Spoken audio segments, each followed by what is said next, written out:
Hello everyone, स्वागत है आप सभी का पसंदीदा यूट्यूब चैनल राय एजुकेशन। मनोत्तर जार भर्ती सुप्रीम कोर्ट अपडेट में आज सबसे इम्पोर्टेंटली बात करेंगे मॉर्निंग के न्यूज़पेपर से। नई मेरिट लिस्ट पर रोक है सुप्रीम कोर्ट की और यथास्थिति का आदेश स्पष्ट तरीके से फिलहाल दे दिया गया है।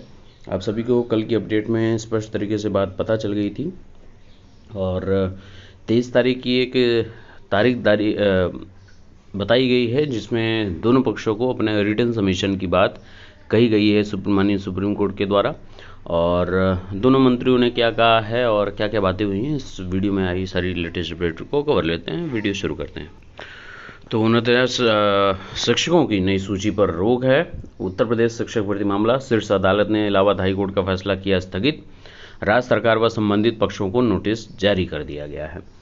6800 अतिरिक्त अभ्यर्थियों की सूची पर भी रोक लग गई है। शीर्ष कोर्ट ने हाईकोर्ट के उस आदेश पर भी स्थगन दे दिया जिसके तहत प्रदेश सरकार की ओर से जून 2020 में सहायक शिक्षकों की चयन सूची और जनवरी 2022 में ओबीसी वर्ग के 6800 अतिरिक्त अभ्यर्थियों के चयन सूची को रद्द किया गया था।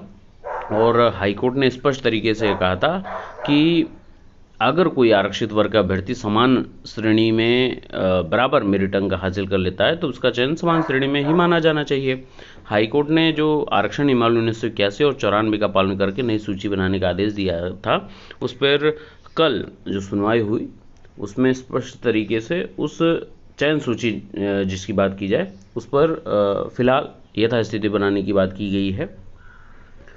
अब इसमें शीर्ष कोर्ट ने आगे की सुनवाई के लिए यूपी सरकार व अन्य संबंधित पक्षों को नोटिस जारी किया है। अब ये मैंने कल आपको बताया था कि सीजे जो कोर्ट है, मुख्य न्यायाधीश justice DY Chandrachud, justice JB पारदीवाल और जस्टिस मनोज मिश्रा की पीठ ने संक्षिप्त सुनवाई के बाद मेरिट लिस्ट नए सिरे से जारी करने के आदेश पर फिलहाल रोक लगा दी है।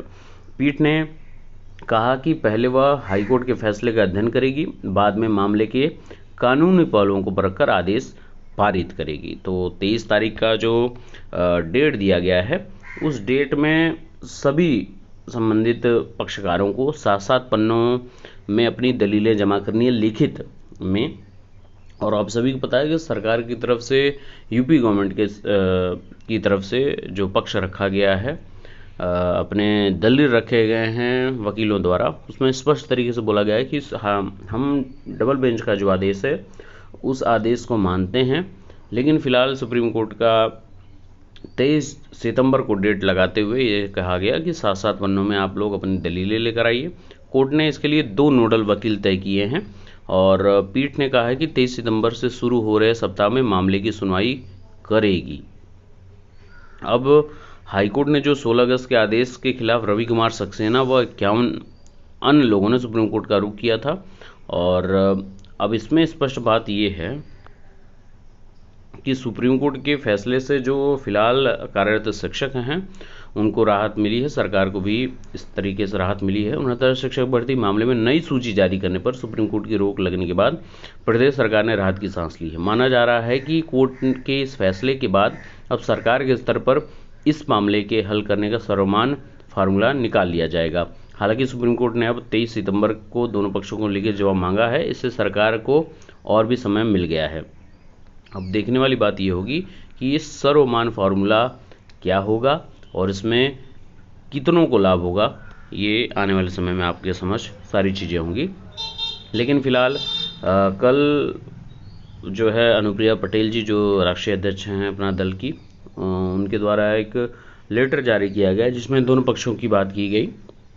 उसमें स्पष्ट तरीके से उन्होंने कहा कि इस मामले में सुप्रीम कोर्ट ने जो बात अपनी रखी है उसमें जो भी फैसला आएगा, सरकार जो भी इस पक्ष में काम करेगी उसमें दोनों पक्षों के लिए कहीं ना कहीं बात हो कि कोई भी अभ्यर्थी से निराश हताश ना हो। तो कल की कोर्ट की अपडेट आप लोगों को फिर से एक बार शॉर्ट लिस्ट में कर दूं मैं कि 69 शिक्षक विवाद से जुड़ी बड़ी खबर ये थी कि सुप्रीम कोर्ट ने हाई कोर्ट के आदेश पर रोक लगाई थी। सामान्य वर्ग के चयनित अभ्यर्थियों की याचिका पर सुनवाई हुई और हमने हाई कोर्ट का फैसला देखा है, CJI ने कहा। सुप्रीम कोर्ट ने उत्तर प्रदेश सरकार से जवाब मांगा है। मामले में अब अगली सुनवाई 23 सितंबर को होगी।